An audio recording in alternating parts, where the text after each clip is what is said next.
मेरा नाम स्वाति है और मैं नूरपुर की रहने वाली हूँ। जब मैं 4 साल की थी तभी मेरे माता पिता की डिवोर्स हो गई थी और उसके बाद से ही डिवोर्स नाम का वर्ड मेरी ज़िंदगी से जुड़ गया था। उन दोनों की तलाक ने ही मेरी ज़िंदगी को बर्बाद कर दिया। मेरी माँ ने भी मुझे ले जाने की कोशिश नहीं की। मैं अपने माता पिता की इकलौती बेटी थी। उन दोनों के झगड़े ने मेरी ज़िंदगी को तबाह कर दिया। पापा ने मुझे अपने साथ रख लिया था क्योंकि माँ मुझे बेसहारा करके चली गई थी। इतनी छोटी सी उम्र में मुझे माँ की ममता की ज़रूरत थी, लेकिन माँ तो अपनी 4 साल की इकलौती बेटी को छोड़कर किसी दूसरे मर्द के साथ भाग गई थी। उस टाइम मैं इतनी छोटी थी कि मुझे पता ही नहीं था कि डिवोर्स क्या होता है और एक परिवार कैसे टूटता है। पर जैसे जैसे मैं बड़ी होती गई मुझे इस वर्ड का मतलब समझ आने लगा। माँ बाप के अलग होने की वजह से मेरी ज़िंदगी पूरी तरह से बदल कर रह गई थी। जो भी मुझे देखता था गलत गलत कमेंट पास करता था। यही कहता था कि देखो ये जा रही है स्वाति, इसकी माँ ने तो अपने आशिक के लिए इसका बचपन ही ख़राब कर दिया। इसकी माँ इसको बचपन में ही छोड़कर चली गई। लोगों के कड़वे कमेंट्स ने मेरी ज़िंदगी और मेरा बचपन दोनों ही कड़वा बना दिया था। मेरी ज़िंदगी में किसी तरह की कोई खुशी नहीं थी। मैं एक अलग तरह की ही स्वाति बन गई थी। चीज़ों को तोड़ना मेरी आदत बन गई थी। कभी कभी तो मैं लोगों की बातों से इतनी ज़्यादा तंग आ जाया करती थी कि मैं चीख चीख कर रोती थी। सबके साथ बुरा बिहेवियर करती थी और जो भी मेरी माँ के बारे में कुछ कहता तो मेरा मन करता कि मैं इसकी जान ले लूँ। माँ के चले जाने के बाद मेरे पापा ने मुझे पाल पोस कर बड़ा किया। वो खुद ही सारे काम किया करते थे। मेरे घर में चाचा चाची भी रहते थे, लेकिन मेरी चाची भी मेरी माँ के बारे में गलत बातें बोलती थीं। जब भी चाची मेरी माँ के बारे में कुछ कहती तो मैं घर का सारा सामान तोड़ने लगती थी। धीरे धीरे चाचा चाची भी मुझे बुरा समझने लगे थे और यही कहते थे कि इस पागल को हमारे घर से निकालकर इसकी माँ के पास ही भेज दो। मेरे पापा ने मेरी परवरिश बस ठीक ठाक ही की थी। सरकारी स्कूल में एडमिशन दिलवा दिया था, जहाँ के बच्चे भी मेरी माँ के कैरेक्टर को लेकर मुझे चिढ़ाया करते थे। जब मैं 9 साल की हुई तो मेरे पापा ने दूसरी शादी कर ली। मेरी सौतेली माँ मुझसे बिल्कुल भी प्यार नहीं करती थी, बल्कि उस औरत के घर में आ जाने के बाद तो हमारे घर का सुख चैन ही ख़त्म हो गया था। मेरी सौतेली माँ और चाची, इन दोनों के बीच में हमेशा लड़ाई झगड़े रहने लगे थे। मेरा बिहेवियर बहुत गुस्से वाला था, इसलिए मेरी सौतेली माँ मुझसे भी कभी कुछ कहती थी तो मैं उनसे लड़ने झगड़ने बैठ जाती थी। क्योंकि जैसे जैसे मैं बड़ी होती चली जा रही थी वैसे वैसे ही मेरा गुस्सा भी बढ़ता ही चला जा रहा था। मेरी सौतेली माँ की पापा के साथ भी बिल्कुल नहीं बनी। आए दिन पता नहीं किस बात को लेकर उन दोनों के बीच झगड़े होते रहते थे। सौतेली माँ आदत की बहुत ज़्यादा ख़राब थी। वो अपनी ससुराल में किसी का भी दिल नहीं जीत पाई थी, बल्कि अपने पति का भी नहीं। एक दिन मेरी सौतेली माँ भी पापा को छोड़कर चली गई।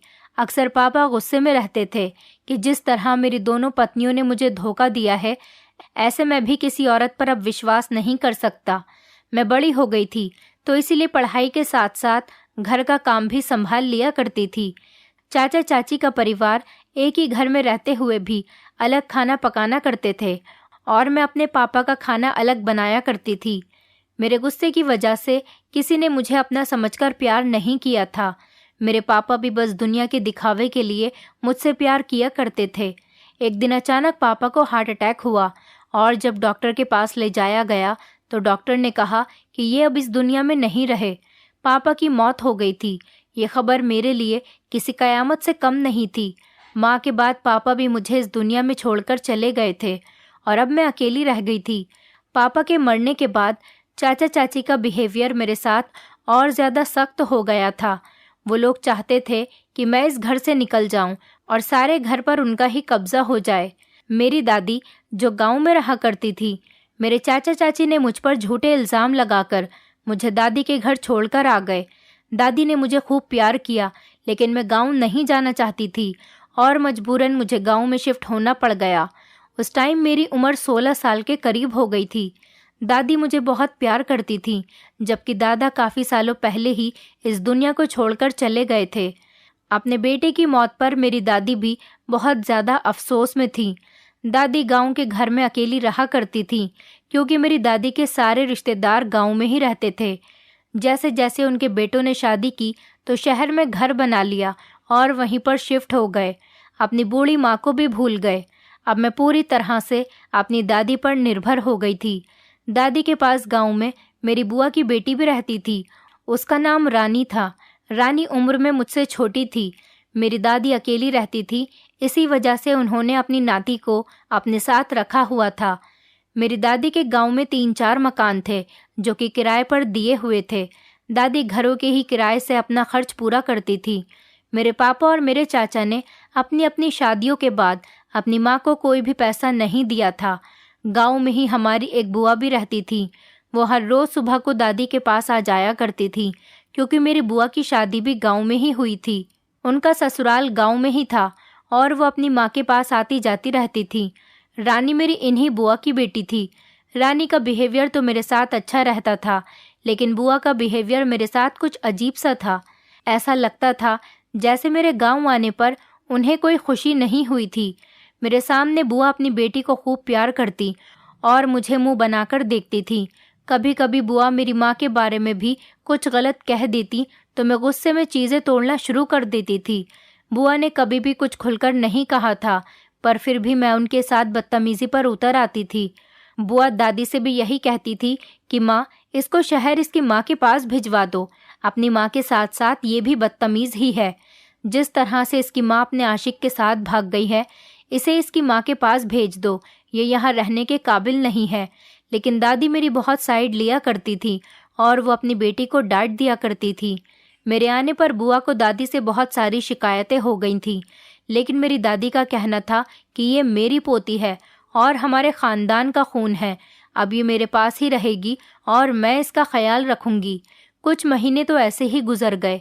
अक्सर मेरे मन में यही ख्याल आता था कि अगर मेरी माँ कैरेक्टरलेस न होती तो शायद मुझे लोगों की इतनी सारी बातें न सुननी पड़ती।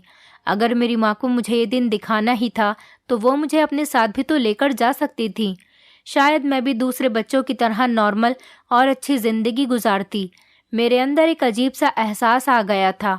मैं हर टाइम घर की 4 दीवारी के अंदर ही रहती थी, क्योंकि मुझे गांव और गांव के लोगों में कोई इंटरेस्ट नहीं था। रानी ही घर के सारे काम किया करती थी। कभी कभी मैं भी उसके साथ किसी काम में उसका हाथ बटा दिया करती थी। रानी बहुत ज़्यादा समझदार थी और बहुत धीमी आवाज़ में बात किया करती थी। वो मेरी बुआ मतलब अपनी माँ पर बिल्कुल भी नहीं गई थी, क्योंकि बुआ का बिहेवियर बहुत ज़्यादा ख़राब था। दादी ने रानी की परवरिश बहुत अच्छे तरीके से की थी। मैं भी सोचती थी कि काश मैं बचपन से अपनी दादी के पास ही रहती तो मैं भी रानी की तरह कितनी सब्र वाली और समझदार लड़की होती। गांव में आने के बाद मेरी पढ़ाई भी ख़त्म हो चुकी थी। जैसे जैसे समय बीत रहा था, मैं जवान होने के साथ साथ खूबसूरत भी हो रही थी। कभी कभी मेरी दादी मुझसे कहती थी कि तू बिल्कुल अपनी माँ की तरह है, तेरी माँ भी बहुत सुंदर थी। मैंने कभी दादी के मुंह से अपनी माँ की बुराई नहीं सुनी थी, लेकिन बुआ और चाचा चाची तो मेरी माँ की बहुत ज़्यादा बुराई किया करते थे। शायद यही बात थी जो मुझे दादी के अंदर अच्छी लगती थी। दादी ने कभी मुझे मेरी माँ को लेकर ताना नहीं दिया था, लेकिन दादी की ये बात सुनकर मैं हैरान रह जाती थी। ऐसा पहली बार था कि किसी ने मेरी माँ के बारे में कोई अच्छी बात कही थी। नहीं तो आज तक मैंने अपनी माँ के बारे में सिर्फ बुरा ही सुना था। मुझे तो अपनी माँ का चेहरा भी याद नहीं था और ना ही मेरे पास उनकी कोई फ़ोटो थी। लेकिन जिस दिन से दादी ने मुझे ये बताया था कि मैं अपनी माँ की तरह दिखती हूँ, मैं अक्सर ही शीशे में खुद को देखने लगी थी। गांव में धीरे धीरे मेरे लिए भी रिश्ते आने शुरू हो गए थे। रिश्ते तो रानी के लिए भी आते थे, लेकिन मैं ज़्यादा खूबसूरत थी, इसी वजह से हर कोई मुझे पसंद करके चला जाता था। रानी मेरे जितनी सुंदर नहीं थी। ये बात जब बुआ को पता चली कि घर में रिश्ते सिर्फ मेरे लिए ही आते हैं, तो बुआ गुस्से में आकर अपनी बेटी को अपने घर लेकर चली गई। बुआ ने दादी से कहा कि माँ, तुम्हारी पोती के होते हुए मेरी बेटी रानी का रिश्ता इस घर में कभी नहीं आ सकता, क्योंकि तुम्हारी पोती अपनी माँ के जैसी ही है, लोगों को अपने जाल में फंसाने वाली। इसीलिए मैं अपनी बेटी को अपने साथ घर लेकर जा रही हूँ। मैं नहीं चाहती कि मेरी बेटी की ज़िंदगी आपकी पोती की वजह से बर्बाद हो जाए। दादी ने रानी को रोकने की बहुत कोशिश की, लेकिन बुआ ज़बरदस्ती रानी को अपने साथ अपने घर लेकर चली गई।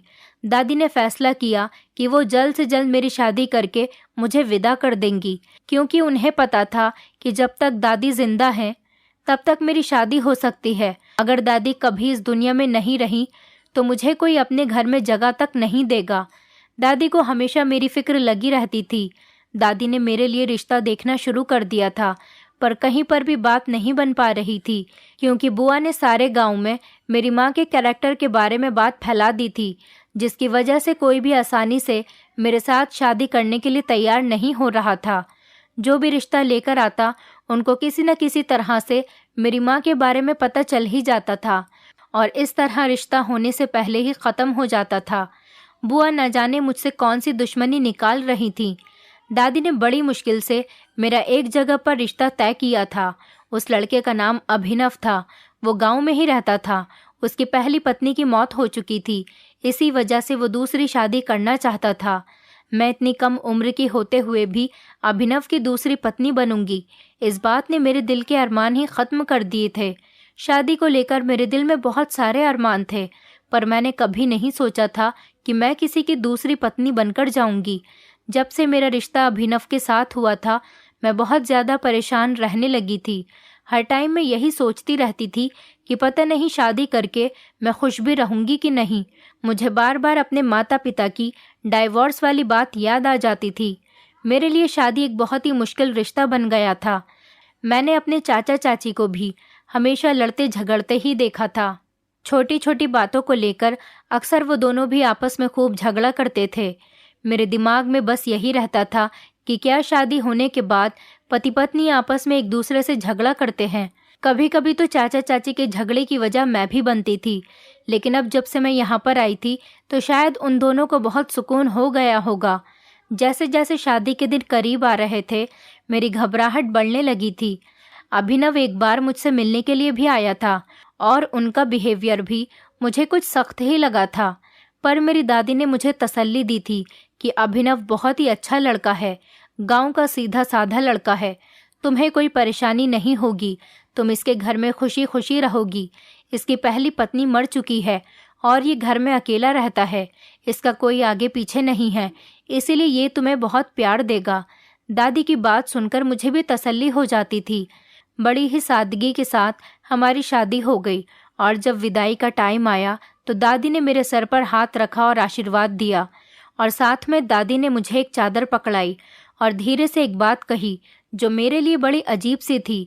दादी ने मुझसे कहा कि जिस बिस्तर पर तुम्हारा पति सोया करे वहां पर इस चादर को उसके सोने से पहले ही बिछा दिया करो।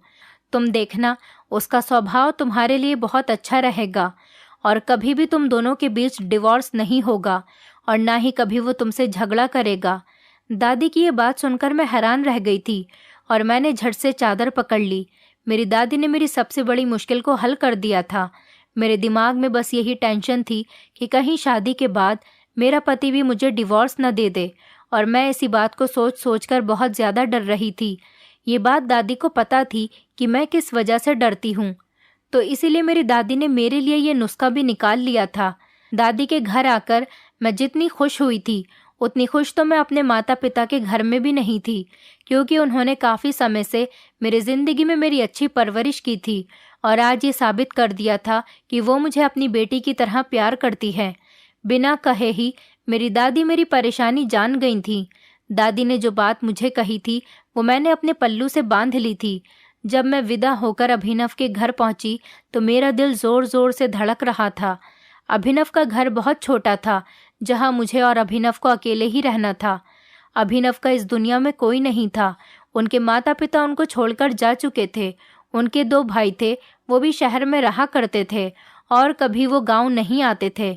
अभिनव की शादी पड़ोस के रहने वाले लोगों ने ही करवा दी थी।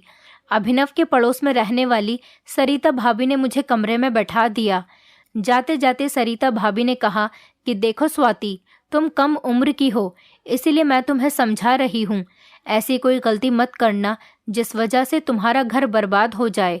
अगर कोई बात हुई तो सारा इल्ज़ाम तुम्हारे ऊपर ही आ जाएगा। पहले ही तुम्हारी माँ की वजह से तुम्हें कोई भी अपने घर की इज्जत नहीं बनाना चाहता था। हमें तुम्हारी बुआ ने सब कुछ बता दिया था कि किस तरह से तुम्हारी माँ ने भागकर किसी और से शादी कर ली।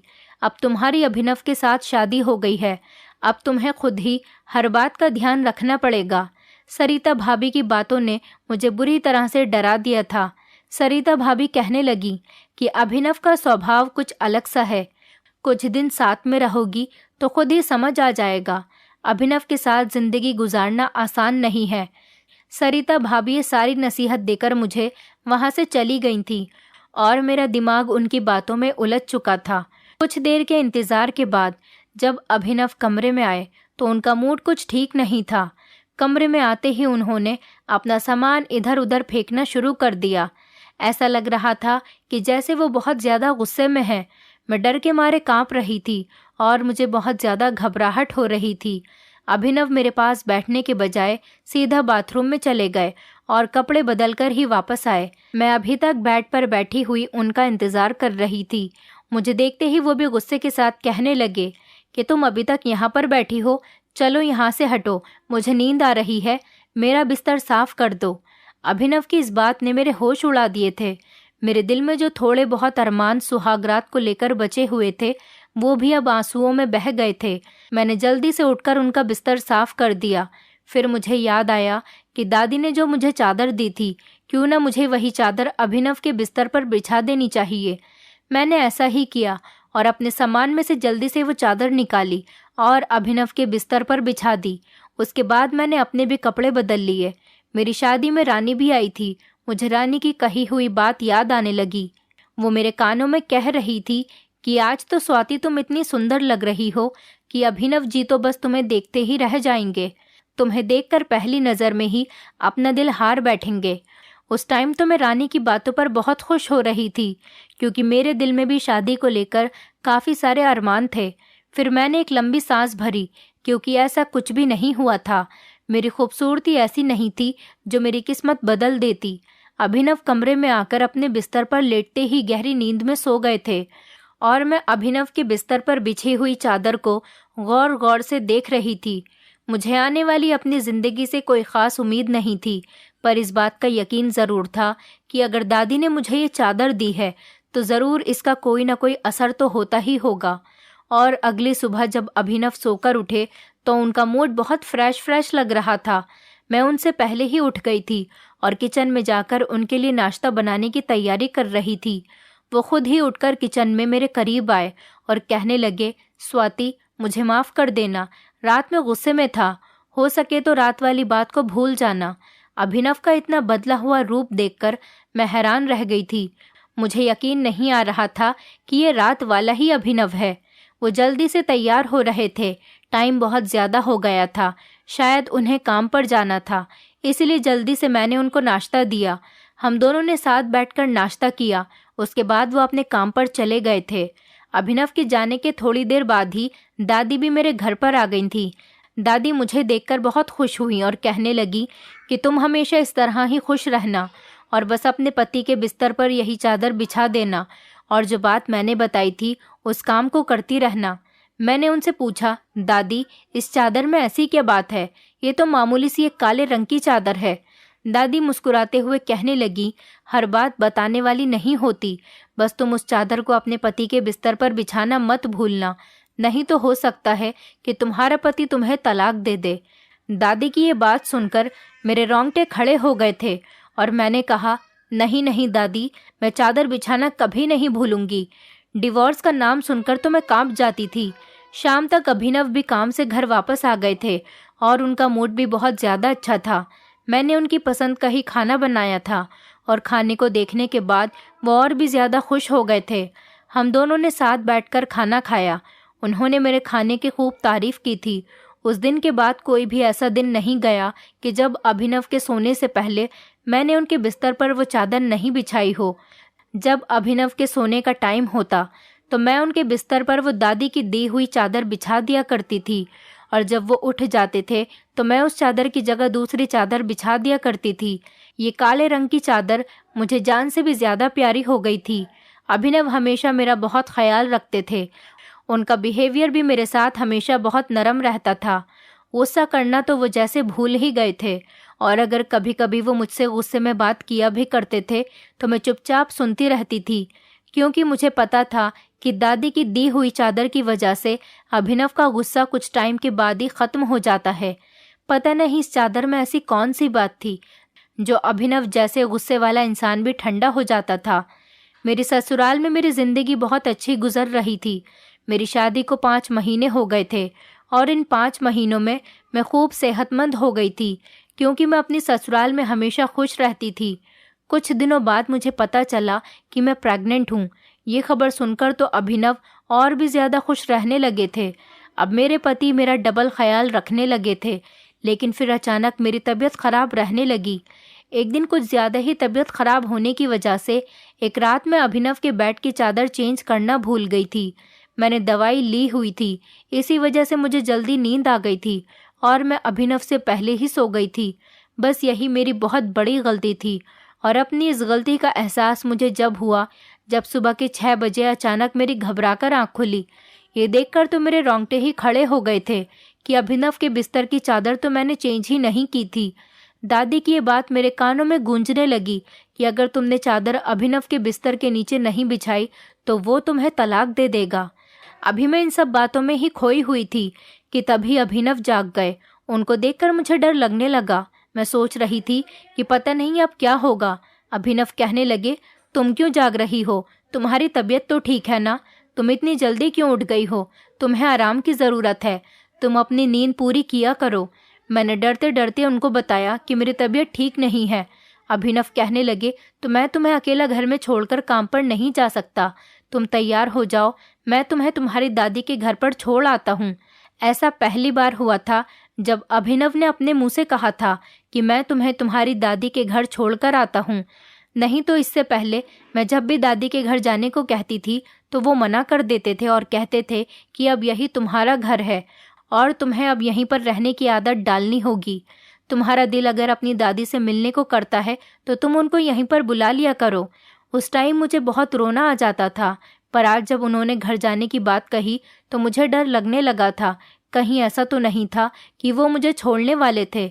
मैंने उनको मना कर दिया कि मैं नहीं जाना चाहती और ये देखकर मेरे पैरों तले से ज़मीन निकल गई कि अभिनव एकदम गुस्से में आ गए और ख़ुद ही मेरा सामान पैक करने लगे।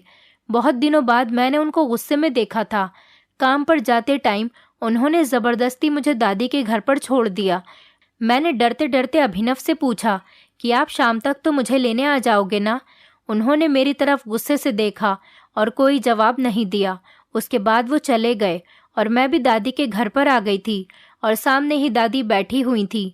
मैं अपने आप पर काबू किए बिना ही दादी से चिपटकर खूब रोने लगी।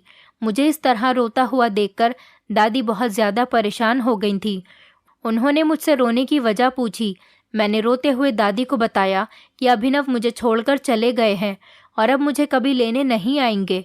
आज जिस तरह से उन्होंने गुस्से में मुझसे बात की है, इस हिसाब से तो यही लग रहा है कि वो अब मुझे यहाँ से लेकर नहीं जाएंगे और मुझे छोड़ देंगे। दादी ने पूछा कि ऐसा क्या हुआ था जो वो तुम्हें छोड़कर यहाँ पर चला गया?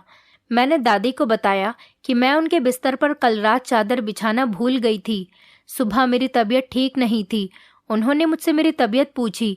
जब मैंने बताया कि मेरी तबीयत ठीक नहीं है तो वो मुझे तबीयत ख़राब का बहाना करके यहाँ पर छोड़कर चले गए। इससे पहले तो उन्होंने कभी भी ऐसा नहीं किया। मुझे यकीन है कि वो मुझे लेने नहीं आएंगे और मुझे छोड़कर तलाक दे देंगे। मेरी बात सुनकर तो दादी के चेहरे का रंग ही उड़ गया था और कहने लगी, स्वाति, तुम ऐसी बातें मत किया करो और अपनी सेहत का ख्याल रखो और तुम्हें उदास होने की कोई ज़रूरत नहीं। आज मैं तुमको उस चादर की सच्चाई बताने वाली हूँ। तभी मैं बड़ी हैरानी से दादी की तरफ देखने लगी। दादी ने मेरे सिर पर हाथ रखा और कहने लगी, बेटी, जब से तू मेरे घर पर आई है मैंने देखा है कि तू अपने माँ बाप की जुदाई की वजह से पूरी टूट चुकी थी। कुछ बच्चे तो ये सब सहन कर जाते हैं और कुछ तुम्हारी तरह गुस्से वाले और जज्बाती हो जाते हैं। तुम भी बहुत ज़्यादा गुस्से वाली थी और जब तुम्हारी शादी की बात होने लगी तो तुम्हारी माँ की वजह से तुम्हारे रिश्ते में रुकावट आने लगी थी। जबकि सच ये था कि तुम्हारी माँ का कैरेक्टर बिल्कुल ठीक था, बल्कि तुम्हारा पिता यानी मेरा बेटा ही गलत था। तुम्हारे पिता के साथ कभी तुम्हारी माँ का मिजाज नहीं मिल सका। वो तुम्हारी ही तरह खूबसूरत थी। तुम्हारा पिता तुम्हारी माँ की खूबसूरती की वजह से उस पर शक करता था और इस वजह से उन दोनों के बीच में हमेशा झगड़ा होता रहता था। मैंने भी शहर आकर तुम्हारे पिता को कई बार समझाने की कोशिश की थी, लेकिन वो कह देता कि हम दोनों पति पत्नी के बीच बोलने की आपको कोई ज़रूरत नहीं। बस यही सब सोचते हुए मैं गांव में आकर बस गई थी। शहर में बेवजह ही तुम्हारे पिता की बातों से तुम्हारी माँ बदनाम हो गई थी, और यहाँ जब तुम्हारी बुआ को इस बारे में पता चला तो उसने गांव में भी तुम्हारी माँ को बदनाम कर दिया। और यही सब कुछ तुम्हारी बुआ तुम्हारे रिश्ते के टाइम पर भी करने लगी थी। तुम्हारी माँ के पवित्र होने की मैं गवाही देती हूँ। अभिनव को भी मैंने तुम्हारे लिए इसीलिए चुना था कि वो अकेला रहता है, उसके साथ कोई नहीं रहता। मैं चाहती थी कि तुम किसी तरह अपना गुस्सा काबू में करना सीख जाओ और तुम अपने पति के साथ कभी भी बुरा व्यवहार न करो। तुम्हारी माँ तुम्हारे पिता की शक की वजह से किसी दूसरे आदमी के साथ भाग गई, क्योंकि तुम्हारी माँ का गुजारा तुम्हारे पिता के साथ नहीं हो पा रहा था। तुम्हारा पिता हमेशा अपनी पत्नी को शक के ताने देता और दिन रात मारा करता था। बस इन्हीं सब बातों से तंग आकर वो दूसरे मर्द के साथ भाग गई थी, क्योंकि उसे लगता था कि जब मैं बुरी नहीं हूँ तो मेरा पति मुझे बुरा साबित करता है। अगर मैं बुरी होकर अपनी जिंदगी अच्छे तरीके से गुजारना चाहती हूँ तो इसमें कोई गलत बात नहीं। तुम्हारी माँ तुम्हें अपने साथ इसलिए नहीं लेकर गई क्योंकि जिस जगह उसने शादी की थी वहाँ पर उन लोगों ने उसको बड़ी ही मुश्किल से स्वीकार किया था, तो वो लोग तुम्हें कैसे कर लेते।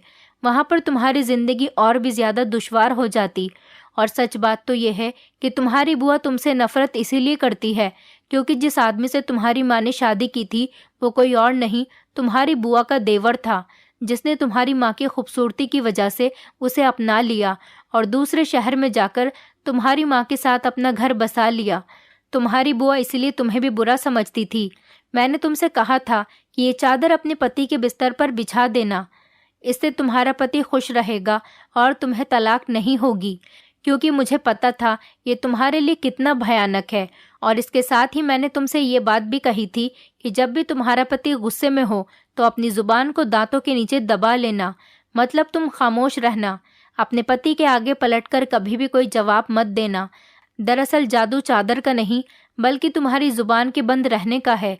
मैं जानती हूँ तुम्हारे हालातों ने तुम्हें बहुत ज्यादा गुस्से वाला और बदतमीज बना दिया था।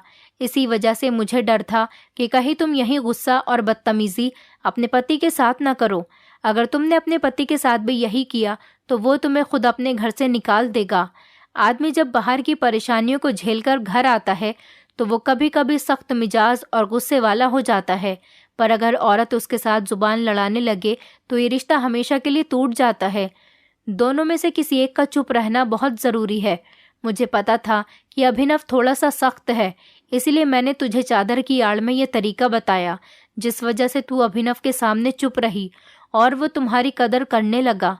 इंसान को अगर सीधे शब्दों में बात समझाई जाए तो उसको समझ नहीं आती, और अगर वही बात किसी चीज़ के साथ जोड़ दी जाए तो इंसान उस बात पर ध्यान देने लगता है। तुम चादर को चमत्कारी समझती रहीं और अपनी जुबान को खामोश करती रहीं। इसी वजह से तुम्हारा घर अपने आप ही स्वर्ग हो गया। अभिनव तुम्हारी तबीयत खराब की वजह से तुम्हें यहाँ छोड़कर गया है, क्योंकि उसको पता था कि इस हालत में तुम्हारा अकेले घर पर रहना ठीक नहीं है। लेकिन तुम उसकी बात का गलत मतलब ले गई। बेटी, जब दो लोगों के बीच झगड़ा हो तो रिश्ता कायम करने के लिए दोनों में से किसी एक को खामोश होना ही बेहतर होता है, तभी घर बन पाता है। वरना तो ऐसे न जाने दुनिया में कितने ऐसे घर हैं जो टूट चुके हैं और तुम जैसे बच्चे भी बेसहारा हो गए हैं। क्या तुम भी ऐसा ही चाहती हो कि तुम्हारी औलाद भी तुम्हारी तरह बेसहारा हो जाए और वो बड़े होकर तुम्हारे जैसे गुस्सैल और बदतमीज हो जाएं? मैंने दादी से कहा, नहीं नहीं दादी, मैं हमेशा अपनी जुबान पर खामोशी बनाए रखूंगी, कभी अपने पति के साथ बदतमीजी या गुस्से वाला व्यवहार नहीं करूंगी। दादी की सारी बातें सुनकर तो मैं हैरान रह गई थी कि मेरी जुबान पर काबू रखने की वजह से ही मेरा घर स्वर्ग बना था। दादी ठीक कह रही थी कि अगर मैंने अपना गुस्सा अपने पति के सामने भी दिखाया तो वो ज़रूर मुझे तलाक दे देगा। मैंने रोते हुए दादी से माफ़ी मांगी, क्योंकि ये सच था कि मैं शहर में भी अपने चाचा चाची के साथ जुबान लड़ाया करती थी और इसी वजह से वहाँ पर मेरा उनसे झगड़ा रहता था। तभी वो तंग आकर मुझे दादी के पास छोड़कर चले गए थे। सारा दिन आराम करने के बाद मेरी तबीयत ठीक हो गई थी। रात को बुआ जी भी घर पर आई तो मैंने उनसे भी माफ़ी मांगी। बुआ जी ने पहली बार मुझे अपने गले से लगाया था। मैं बहुत खुश हो गई थी कि मेरे अच्छे व्यवहार की वजह से सब लोग मेरे करीब आने लगे थे। रानी और बुआ जी को देखकर मैं बहुत खुश हो गई थी। रानी ने और मैंने मिलकर दादी के घर पर खाना बनाया। शाम को अभिनव जी भी मुझे लेने के लिए आ गए थे। दादी ने मुझे जिंदगी की हकीकत सिखा दी थी, जिसको सीखना हर लड़की के लिए ज़रूरी है। जब इंसान गुस्से में कुछ कहे तो आदमी को उस टाइम अपनी ज़ुबान पर काबू रखना चाहिए, क्योंकि तभी घर बन पाता है। हमारी खामोशी ही हमारी ज़िंदगी को खुशियों से भर सकती है। नहीं तो फिर आप लोग जानते हैं, जैसा मेरे साथ हुआ ऐसा आप लोगों के साथ भी हो सकता है। शायद मेरी इसी गलत आदत की वजह से कोई भी मुझे नहीं अपनाता था। आज मैं सोचती हूँ कि जब लोग मुझे मेरी माँ के बारे में गलत गलत कमेंट पास किया करते थे, तब मैं खामोश रहकर उनकी बातों को नज़रअंदाज करती, तभी ठीक रहती। बल्कि मैं तो लोगों की बातें सुनकर उन पर गुस्सा किया करती थी। यही मेरी सबसे बड़ी गलती थी। आज मुझे अपनी गलती का एहसास हो गया है। मैं अपने पति के साथ बहुत ज़्यादा खुश हूँ और मैंने एक प्यारी सी बेटी को जन्म दिया है। दोस्तों, उम्मीद करती हूँ आपको हमारी कहानी पसंद आई होगी।